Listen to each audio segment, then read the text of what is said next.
Hishtay, good evening. Welcome to the Muskogee Creek National Council Planning Session. Today is Tuesday, July 25th, 2023. The time is 6:30 p.m. My name is Speaker William Lowe, and I call this meeting to order. At this time, I would like to ask Representative Darrell Proctor to say our invocation, please.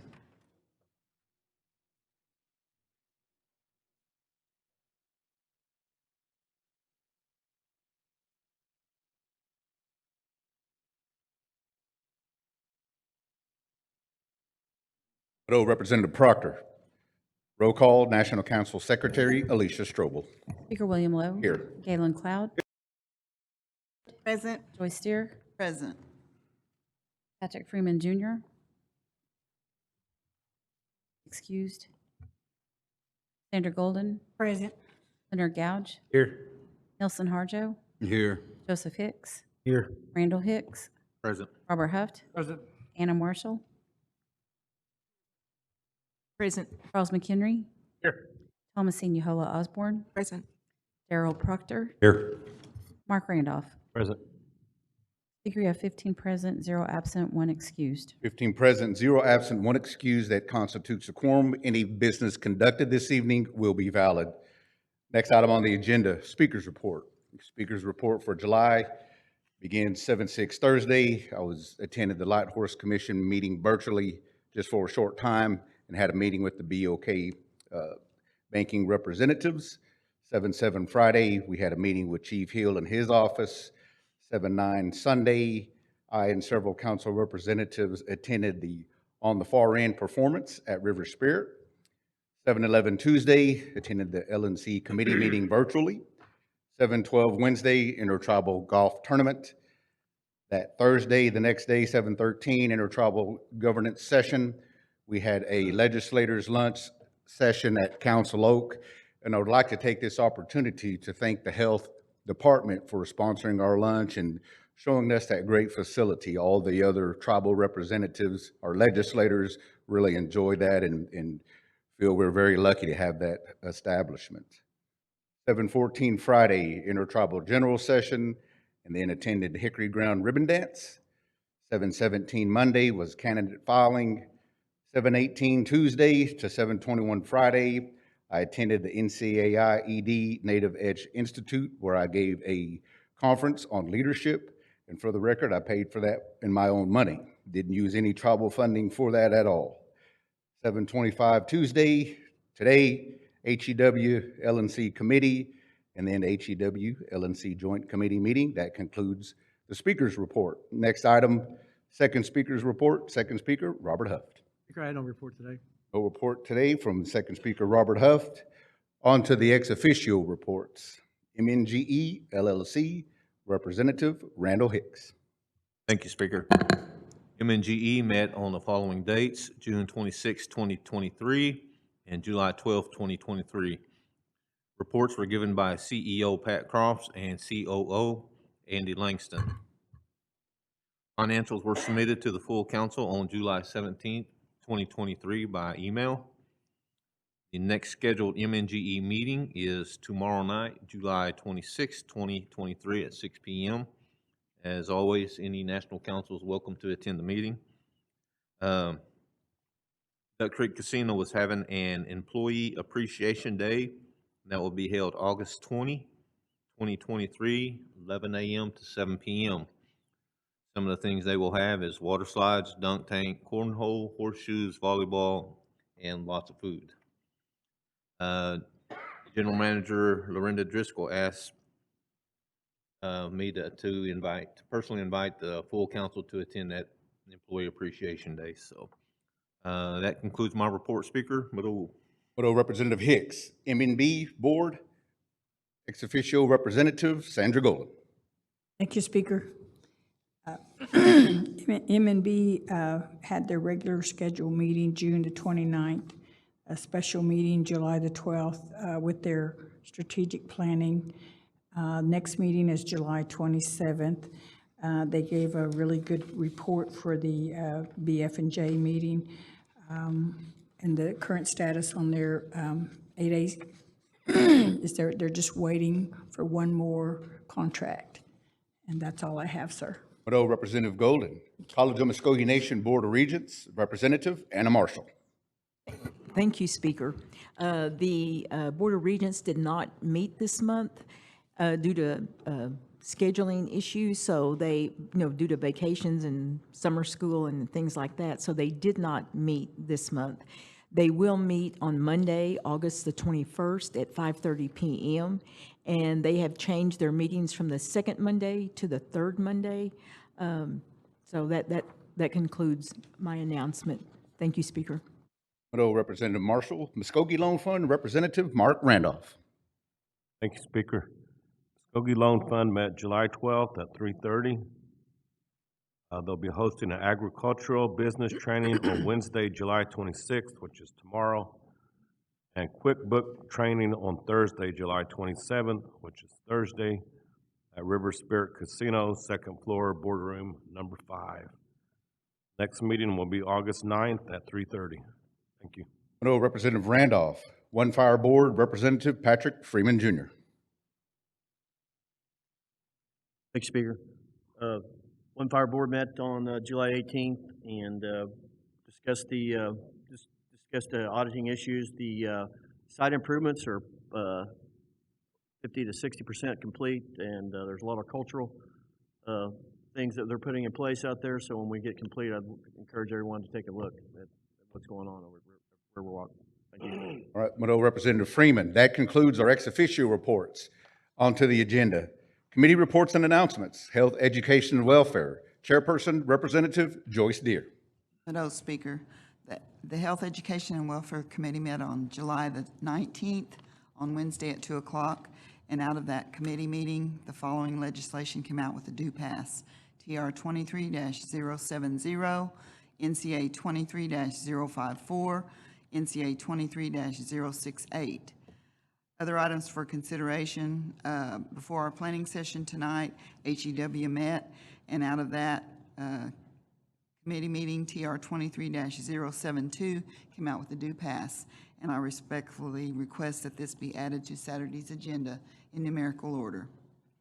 Our next scheduled committee date is Wednesday, August the 9th at 2 o'clock p.m., and we have no other announcements. Mado, Speaker. Mado Representative Deere. That TR will be added in numerical order to Saturday's agenda. Land, Natural Resources, and Cultural Preservation. Chairman Darrell Proctor. Thank you, Speaker.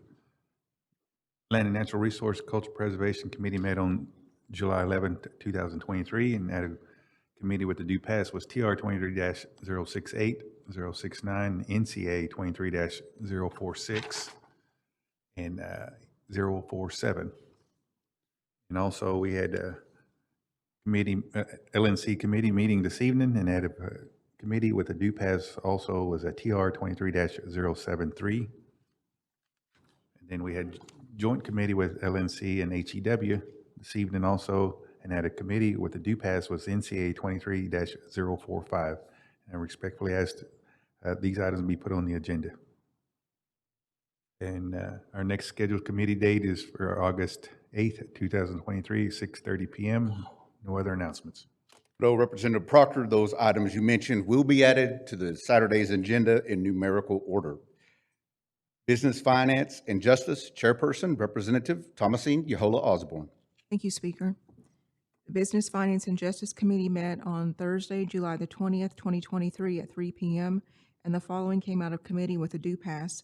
TR 23-071, NCA 23-069, and 070. We have 3 pieces of legislation, referred legislation, NCA 23-046, NCA 23-047, and NCA 23-068. We have no items for consideration. Our next scheduled committee date is August the 17th at 3 p.m., and we have no other announcements at this time. Mado Representative Yehola Osborne. That concludes our committee reports. On to other business. Tonight we have a presentation with Ray Ann Wilson, Oklahoma Democratic Party Congressional District 2 Chair. I would like to give Representative Sandra Golden an opportunity just to say a few words of introducing her before she does it herself. Yes, thank you. Ms. Wilson is a person that I had worked with some years ago with the Youth Services. She was on the board. And she called me probably about a month ago and told me the news that she's the chairperson for this committee for Congressional 2 District, Democratic Party. And she is wanting to present who she is and tell us what her goals are for this, for the Congressional District 2.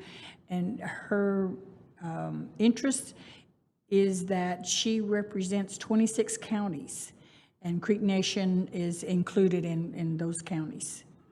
That's All right, why she's thank you, ma'am. Ms. Wilson, if you take 10 minutes just to tell us about yourself and your time and what you'd like to accomplish. Thank you so Yes, much, ma'am. Mr. Speaker, and I've been calling you, so you don't have to return my calls now. Outstanding, okay, all right. Thank you all so much. I am so honored to be standing here before you this evening, and I was wondering, how much time am I going to have? 10 minutes is a long time. Okay, if you need 5, by all means, yes, ma'am. But I am just happy to be here. I had the privilege of speaking at the Intertribal Council, and I'm still on cloud 9 from that. But I just feel in my heart, and I expressed this to the tribal leaders there, that I just felt like I was in the White House. I honor this nation and the nations of all of the 5 civilized tribes that are here in Oklahoma that are within this district that I have been given the privilege to kind of oversee. I want to tell you very briefly how I got here. I did not seek this position. I didn't run for it. I had no clue. I had never, didn't really know that much about CD2.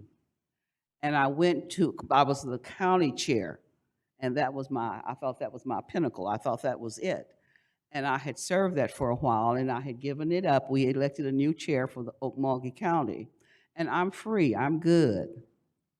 We went to the convention, our CD2 convention in Muskogee, and I'm sitting there at the table, and Rose said, "I'm gonna put your name up for chair." I said, "Yeah, sure. No one knows me, they could put it up." And she did, and they elected me, they elected me as chair.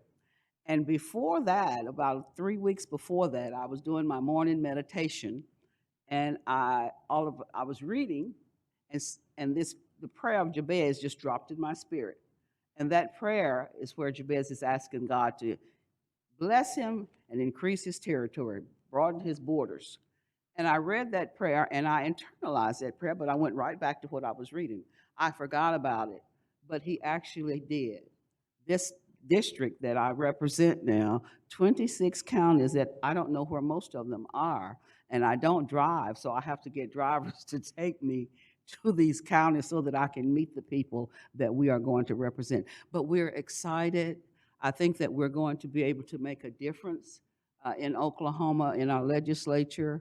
What I would like to do, my initial goal is for the Democratic Party in this area, CD2, and this nation and the 5 civilized tribes that are right in CD2 to come together and do voter registration, voter education, and voter participation. Now, I'm a Democrat, but if there are Republicans that we can help, we want to help Republicans too. We want our people to be, everyone to be able to participate in this, our democracy. That's my goal.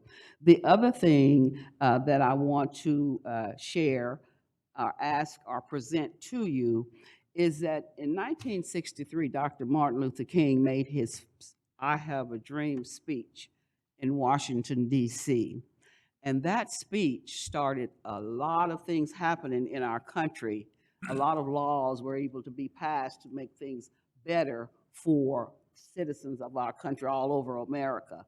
That speech and that march, where they said there were approximately 250,000 people in attendance, that started something in our nation. Right now, we're at a point where those things, those laws that have been passed we're trying to backtrack on those. They're trying to rewrite history. We're banning books. We're doing a lot of things that we thought would never happen in America. But Dr. King's son and others are planning a march August 26th, 60 years, the same day, August 26th of 63. This would be August 26th of 2023 in Washington to address these concerns that we're faced with today. Of the 250,000 people who were there in Washington in 63, I don't know how many were from Oklahoma. I don't know. I wasn't there. But I think I just feel that we need to be represented at that march. Oklahoma needs to be represented at that march. If there were 250,000 people there then, there should be 500,000 there this year. So I come before this council and everybody else that I can talk to see how we can make that happen. How can we get a group from Oklahoma, from this area and around our state even, to make that march, to let it be known that we really are concerned about what's happening in our nation right now. And I think if we can do that, and if this nation can help us to do that, and anyone else that you may know that can help us to do that, this is what we're about, and this is what we would like to do.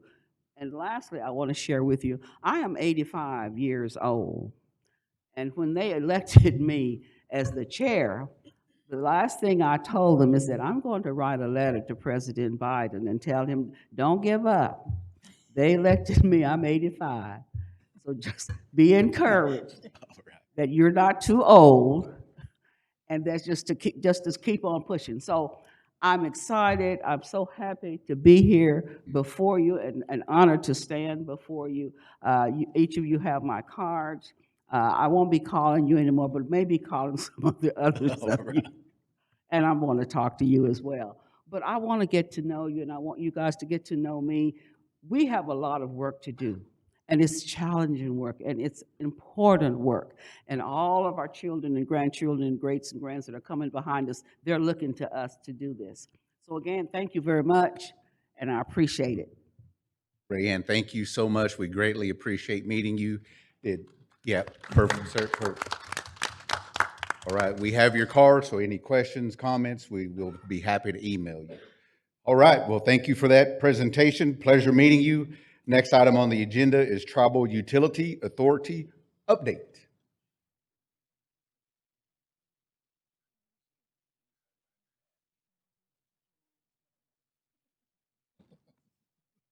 Hello, Mr. Speaker. Good evening. I've got a report here that I'm going to go ahead and pass out. Yes, real sir, quick before I get please, started. please do. And we can help you. One of our, Tracy, if you want to help him, that'd be great.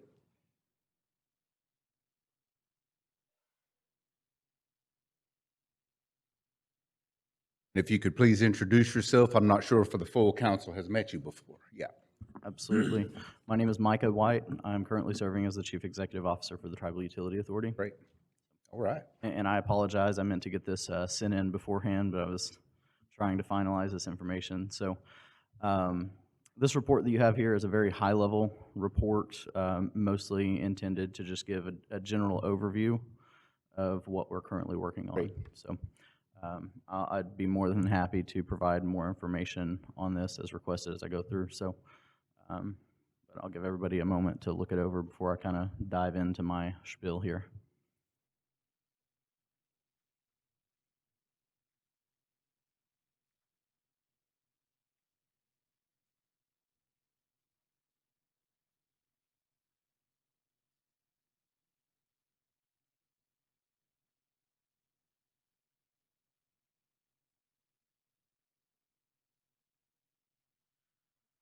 So I'll go ahead and get started. So as you know, the Utility Authority was officially legislatively established in December of '21. We came before this body in June of '22 and asked for an ARPA appropriation that would fund our operations and some initial broadband projects to support some of the nation's existing facilities. We were staffed starting in September of '22, and since then have worked on a variety of projects on behalf of the nation. Our primary focus so far has been on broadband and on electrical projects. A lot of that is due to the existing funding that has been provided through the Inflation Reduction Act, the Bipartisan Infrastructure Bill, and a lot of the other federal policy that has made funding available. So, in that report, I started out with the broadband status, kind of showing what we've been working on. We did apply for the Tribal Broadband Connectivity Program, which is the same program under the NTIA agency that Chickasaw Nation, Cherokee, and all of these other tribes in Oklahoma that have been receiving broadband funding. That was the program under which we applied for. Unfortunately, we were not awarded that grant at this time, and in every conversation that we have had with NTIA, that came down to the fact that they just did not have enough money to fund every single application that came out there. We were quite diligent in asking our questions to ensure that we were best positioned to reapply for that grant when the next round comes around, even filing comments for informational purposes informing the second round of that grant application. So they ended up giving us an equitable distribution on that, which we are using for planning purposes. As you can imagine, obtaining information as it pertains to planning for broadband has been very difficult. It is a nationwide issue, and so we have stepped back and had lots of conversations with varying partners and existing ISP providers to collect as much information as we can. We've had ongoing conversations with citizenship, with housing, and with many of the different departments here at the nation, including those that we have existing business relationships with, to ensure that we are trying to adequately address the needs across the reservation. So since then, we've also applied for a couple of other grants aimed at trying to expand this infrastructure. Our approach has been a little more broad than what maybe some other tribes have taken, in the sense that we are looking at trying to maximize the value of that infrastructure in all ways that we can, beyond just broadband services to the home or to the business.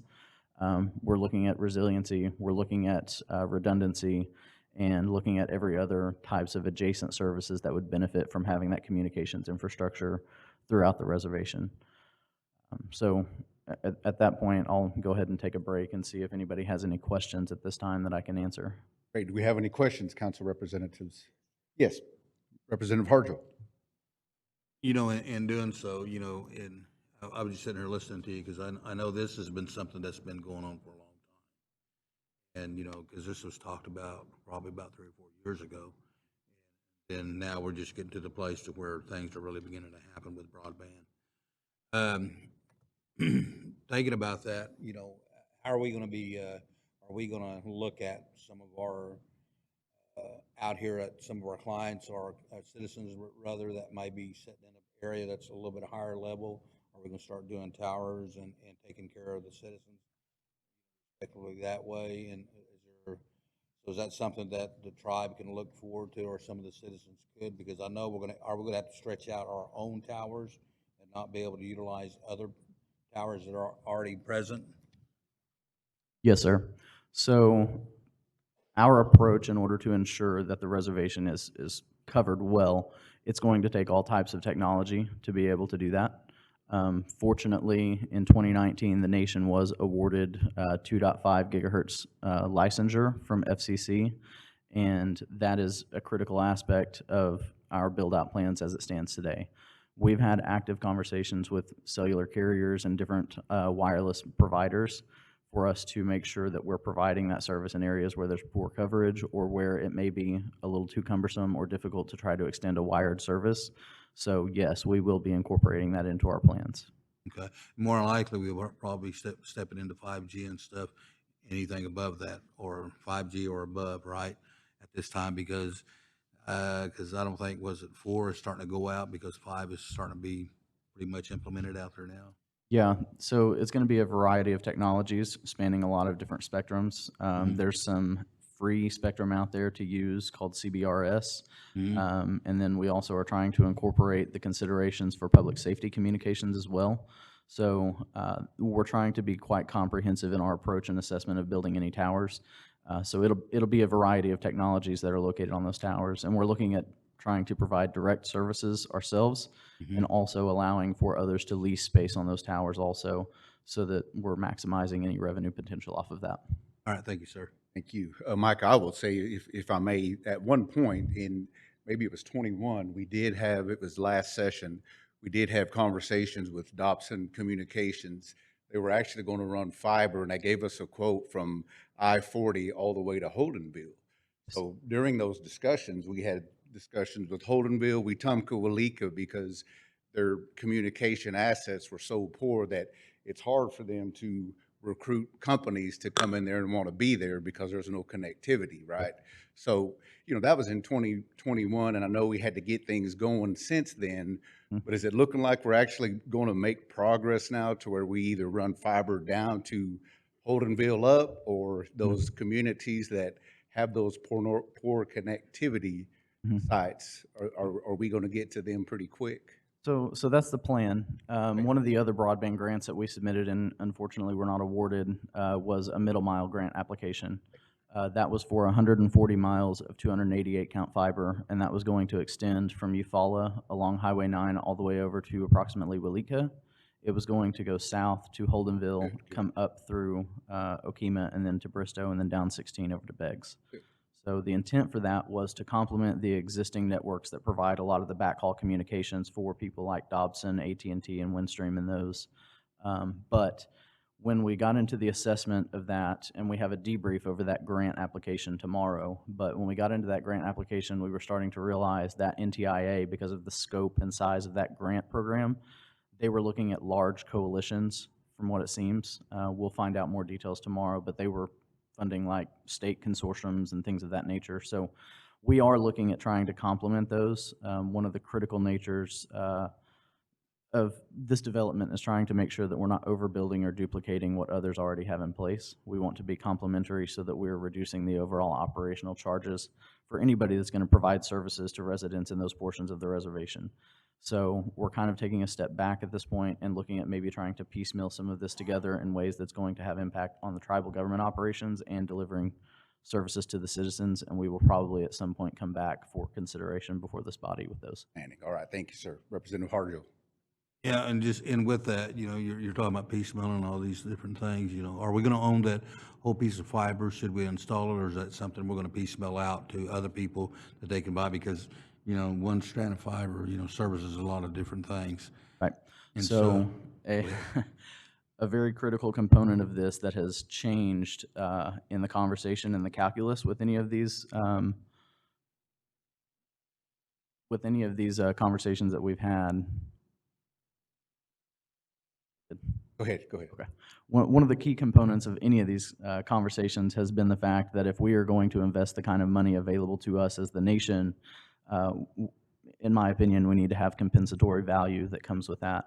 And so in all circumstances, we have engaged in those conversations with any of these providers with the understanding that the line in the sand is that the nation retains ownership of the assets. Or if for some reason that's not the case, we need to get compensatory value for that. Thank you, sir. Mike, if I may, Zachariah Harjo has his hand high in the sky, so Zachariah, please, what question do you have or comment, sir? Appreciate it, Speaker. Thank you for giving me some time to speak. I just wanted to echo some of Micah's previous comments, but the intention, while we're waiting for a large award, I believe I mentioned this previously, is to target some areas specifically in the southern portions of the reservation and fund some initial infrastructure work, including the construction of a cell phone tower and maybe some localized fiber potentially, similar to what Cherokee Nation did, utilizing their ARPA funding. But strategically pick one or two locations and fund it, hopefully using the nation's own ARPA allocation to give us kind of a kickoff project while we're still waiting for that large award. As Mike had mentioned, we will be applying for the NTIA TBCP program round 2 whenever that comes out. And all reports from the agency have told us that our application was worth funding in the first round. They just ran out of funding this at that time. And so what we're hoping to do is strengthen our application for the second round and hopefully receive a large award at that time. But in the meantime, like I said, we're hoping to finalize some budgetary plans to establish or propose at least one or two cell phone towers that would be placed in strategic locations in the southern portion of the reservation that will give the citizens a good inclination and idea of what they can expect in terms of build out as we start mobilizing this infrastructure plan specific to broadband, and at some point involving utilities, including energy, water, and everything else in between. So if their citizens are asking about what type of projects we'll be taking on in the very near future, we're hopeful at the Secretary's office and the TUA office, like I said, to move forward with several strategically located assets that the nation will own and operate long term once they're completed. And the idea and what's really lucrative about the setup that Cherokee Nation did is that the day that those assets, the cell phone tower or whatever else that we establish, utilizing ARPA funding, the day they become operational, they begin turning a net positive revenue because we invested federal dollars, but the tribe retains the asset and can then leverage it for commercial use. So those are some of the smaller projects that I think that council we can start planning towards, and then also with your blessing, and should it be passed through legislation in the near future, those are projects that citizens will immediately see the benefit of, or at least see us breaking ground and making progress. So on both of those fronts, I just wanted to provide an update that he might have covered later on in the report, and so I'm sorry if I've stolen that thunder. The other half of it too is that specific to all the federal funding that's available to tribes and states for that matter, there's almost always the exception or the rule that any infrastructure that's built out must be in the rural area. And so all of the reservation, of course, is a majority rural outside of the Tulsa MSA, and that will be the entire target. Everyone pretty much south of Okmulgee, all the citizens and communities there will be the prime and targeted recipients of all federal funding the nation receives and mobilizes on behalf of broadband and internet services. So I just want to add those little tidbits, but thank you very much. Thank you, sir. Council representatives, any other questions before Micah moves on? Floor is yours, sir. Thank you so much. One thing I might add before I move on is that we are continuing to have conversations with our counterparts at the other 5 tribes about this. So there's a lot of details, a lot of work that goes into this, and we could probably spend hours going through all the nitty-gritty aspects of this, but yeah, we're looking at trying to maximize the value of any of these projects. So, thank you, sir. Moving on, the second topic that I have there in the report is regarding the electricity. We have been working a lot with the existing departments and entities here at the nation: gaming, health, tribal construction, federal roads, any of these entities that are engaged in anything dealing with infrastructure.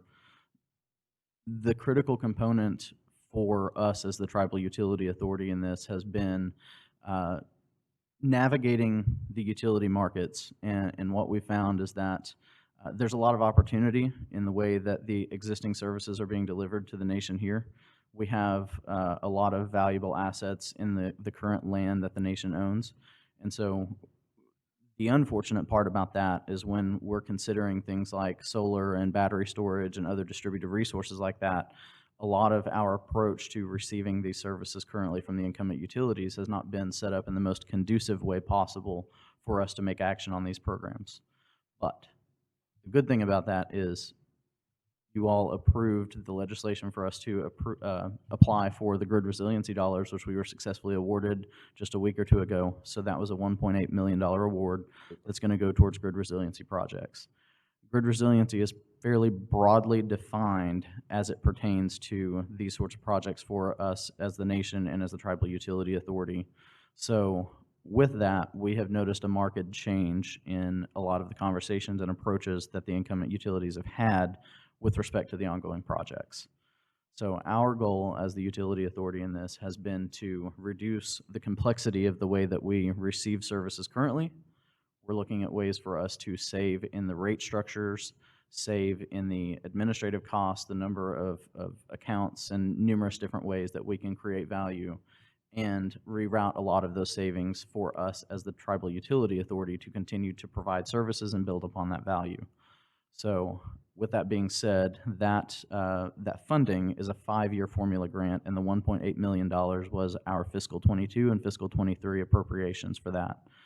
That money, in order for us to proceed with spending that money on a lot of these projects, will require us to go on a project-by-project basis before the Department of Energy. But There have been a lot of complications that we've sought to address through that. Supply chain issues has been a major one on transformers, meter equipment, things of that nature.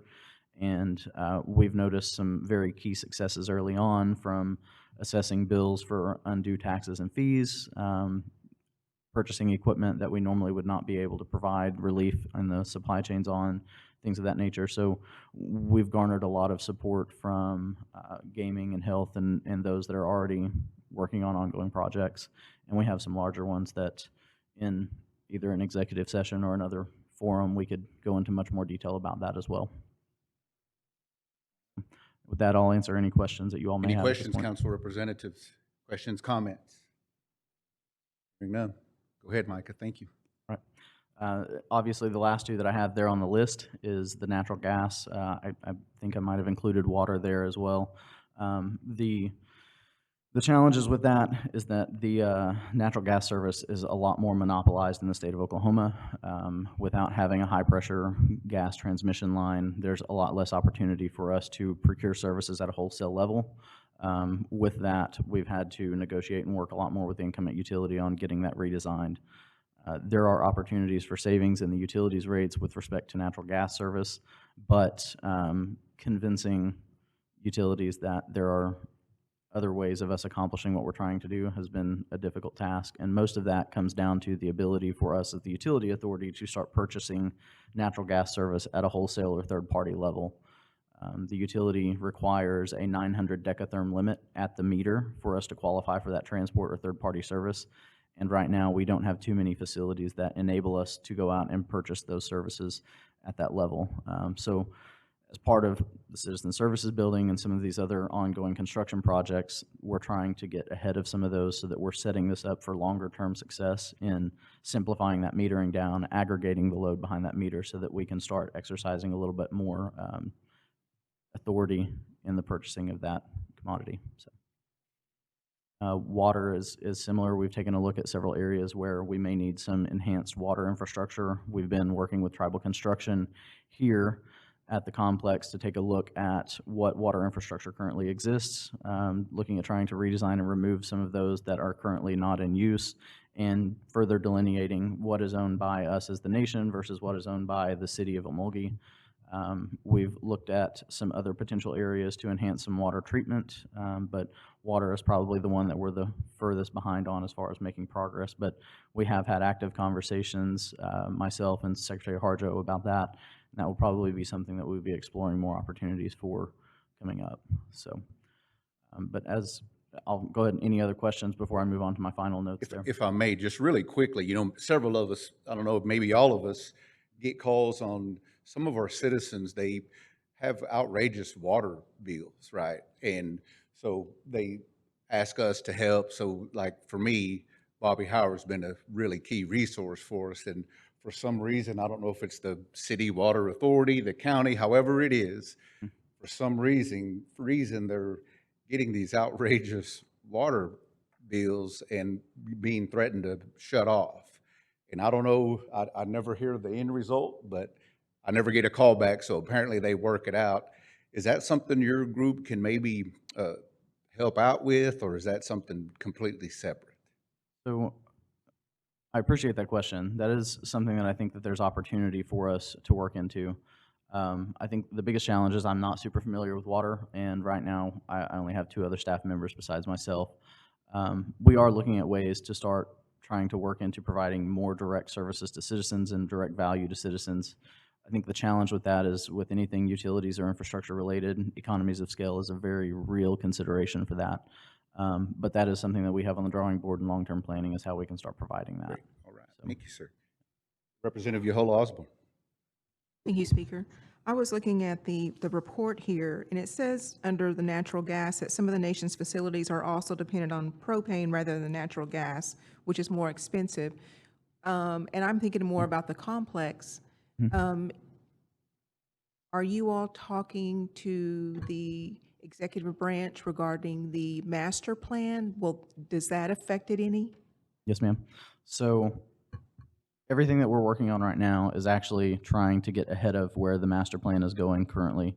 And so one of the, I think I actually forgot to put this in the report, one of the key accomplishments that we had again, on the power side, was that we were working with PSO to redesign the way that the electricity is currently served to the Mound Building, the McCombs Building, Commerce, and Finance. And what we're trying to do is incrementally move all of this back so that we can now exercise more of that construction, maintenance, and operations of what is on the property here.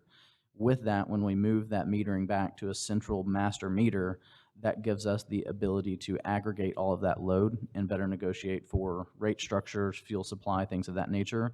But that also reduces the rates that we're charged as a whole because we're assuming some of that operations and maintenance. Now we don't have to go and ask for permission from the utilities in many regards to do whatever it is that we're doing. We can go ahead and do that just as long as it's coordinated with them. That also plays into the fact that we're looking at backup generation, trying to move towards a central plant rather than treating every facility as its own standalone operation here. So yes, we are coordinating very much. And right now we are structured underneath the Secretary of the Nation's office. So while we report up through them, we are working across all of the branches to coordinate all of this work. And like I said, it's been with Federal Roads, Tribal Construction, the executive branch, all of it. Thank you, sir. Thank you, Speaker. Yes, ma'am. Any other comments, questions, representatives? Representative Harjo. A while ago, or earlier, you'd mentioned something about a water treatment plant. Now, were you speaking in terms of helping to support their plant or building our own water treatment plant? My first approach is that we look for ways that we can do things that best support us directly. Okay. So there are ways that we can look at packaged water treatment facilities, and that's mostly where we've looked at it in rural areas where the rural water districts don't have the capacity. But it kind of goes back to what I was stating earlier. I'm not as familiar with water. I'm generally less familiar with the water issues, but we have had some conversations with some consultants about the issues. The reason I asked that, I do know that several years ago that the tribe here, through the, I think it was the EPA department, they went and looked at, they had a grant where they looked at the aquifers, how big the aquifer that sat underneath here. And I didn't know whether or not if that particular aquifer, because I know it comes down to ownership of water. I didn't know if that's something that we as a tribe actually did own, if that would be something that we could utilize should we decide to have our own water treatment facility. Yep. So I'll stop. I see Zach. I'll go ahead and defer to Secretary Harjo on that because I know he has some thoughts about the water rights. So go ahead, Zach. Thank you. So water law is referred to as riparian law. It is very complex. Where the nation would need to start to assert our jurisdiction over water would be to enumerate what our exact claim is over the water available within the reservation. And that is not a short process. It's a quite lengthy one. I think it is one that is a necessary evil in our instance, because it will cost some money. But the issue is if we don't do it, unlike Chickasaw, Choctaw, and Cherokee, where their treaties clearly enumerate the access that their citizens have to both water within the reservation, but also directly for the Arkansas riverbed, we don't have that. And so there is a way for us to have our rights enumerated in the same way. But like I said, it'll cost money, and will require legal action on the nation's behalf to get the BIA or the other federal agencies in line with management of water, as well as some of the state governments that will be in our region for the Mississippi Valley area. It will require getting them all on board to ensure that the nation has a certain amount of access to water, regardless of where that water is drawn from, whether that be the Arkansas riverbed or the aquifers within the reservation. But before we can actually enact that firm jurisdiction over the water resources that we have access to, we have to enumerate and figure out just how much water we have access to. And some of the other questions about potential water infrastructure that the nation could invest in, it really ranges. The projects that we've taken on at the moment are pretty small. We've done some commercial. We were awarded a grant through EDA to do some commercial water line expansion. Water infrastructure is allowable under the ARPA final rule, and so we're considering other projects related to water infrastructure to the extent of piping and the movement of water, not necessarily the treatment of it itself. That's a much larger investment. And while the nation could take it on, I think at that time we would need to know for certain what our actual claim and jurisdiction over what amounts of water within the reservation we have before we make a large investment, such as a water treatment facility.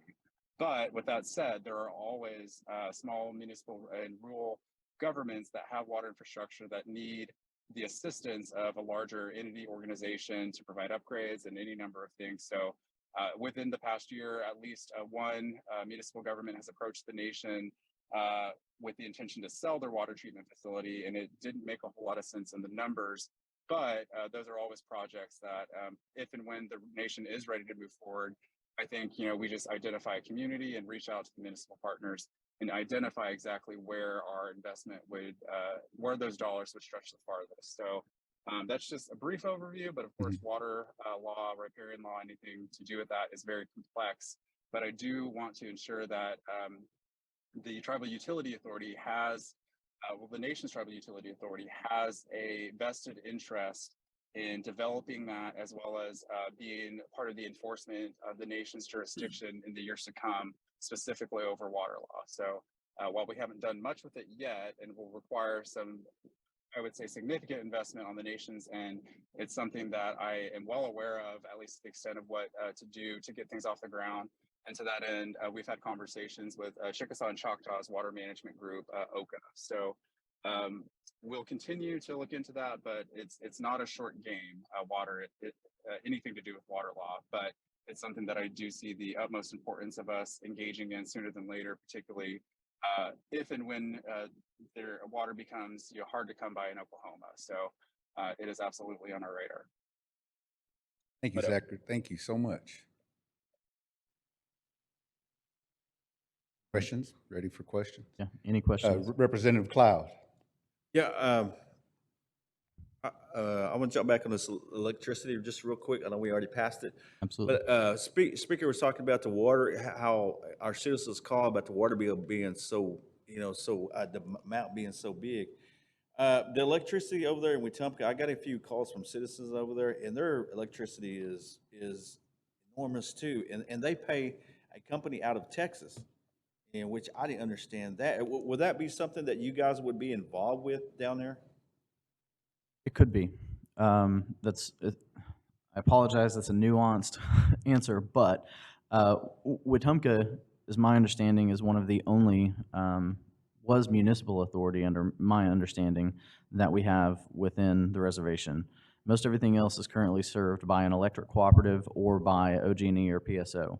So right now, that's kind of where we're at. We're looking at basically across the board what we can do for citizens. As far as the bills, I think that I would need a little bit more information to be able to more directly answer your question, I believe. Yeah. Thank you for that. I know when a citizen had called, I asked them if they were a PSO, OG&E, or co-op, Canadian Valley, and they said that they were out of Texas, and I didn't understand that, but the bills are very high for being a very small town. There are some funding opportunities that I'm currently waiting to be released that would enable us to provide a little bit more direct relief in some of these areas where the electric rates are really high. There's newer technologies out there that would also enable us to be able to provide some services to citizens in a way that would support their bills, support the resiliency of the power to their homes, and also hopefully have minimal to no impact on the cost of the power, ideally driving it lower if we can arrange it that way. That's a lot of the discovery that we're in right now, is trying to figure out what the existing state of these utilities looks like, what their rate structures are like, and then trying to develop a plan. We're doing our best. Thanks, Speaker. Well, thank you, sir. Any other comments, questions, representatives? All right, Michael, if you want to give us a final summary or wrap up, sir, by all means. Yeah, absolutely. So, of course, I entertain and would appreciate any questions or any additional information that you all would like. The challenging part is there are some more detailed projects that are larger and a little more substantial in nature that we would need to discuss probably in an executive session or at least a different forum. But a few of the things that I would probably leave you all with is that in order for us to obtain a lot of the financing or funding through DOE or USDA or a lot of these programs, it's going to be predicated on us being a separate operation from the tribal government. So I've been working very closely with Secretary Harjo to try to figure out what that best arrangement is going to look like and how we need to structure that. But the reason I say that is because for us to go into some of this development for both utility and facility scale solar and storage and electrical infrastructure, water infrastructure, it's predicated on the rate at which we are going to charge to the ultimate recipients of those services. And so for us, that looks at power purchase agreements or purchase agreements for water or gas or anything else. So we do have some legislation that we will probably be proposing soon as we start to pursue some of those programs. We are also, something else I was going to mention. Well, that's really what I wanted to let you know, Okay. is that All right. we do have legislation that's coming up, and so I didn't want any of this body to have to consider that without understanding the context of where everything stands with us today. Perfect. Thank you so much, Micah. On behalf of the council, we greatly appreciate meeting you. Zachariah, thank you so much for your comments this evening. And of course, you know, just as well as we do, if there's any work sessions you all would like to have in the near future, just let me know. We'll poll the council, get them together, and we can discuss where it's in executive session. It's just us on the line. So that way we can discuss particular projects. Last time, council, any questions before Mr. Micah leaves the podium? Outstanding. Thank you so much, sir. We greatly appreciate you and your department. Thank you. Mado. All right, representatives, do we have any other business? Any other business tonight? Hearing no other business. Announcements. Do we have any announcements? I will say Saturday, we are going to have our quarterly session right after our agenda, so we'll go right into it. We only have 13 items, so it'll be a pretty quick meeting day, let's hope. Any other announcements? Any more announcements? None? All right. Adjournment. Do I have a motion to adjourn? Representative Nelson Hardrell makes a motion to adjourn, seconded by Second Speaker Robert Huft. Voice vote. All in favor, say aye. Aye. Any opposed, same sign. Hearing none opposed, I would like to ask Second Speaker Robert Huff for our benediction, which will serve as our adjournment. Dear Heavenly Father, we thank you for this day. Lord, thank you for bringing us together to conduct the business of the tribe. Lord, pray that you be with us as we leave here today and guide and direct us in all your ways. We ask all this in Jesus Christ's name. Amen. Amen. Mado, Second Speaker Robert Huff. We are adjourned at 7:22 p.m. Get home safe. Mado.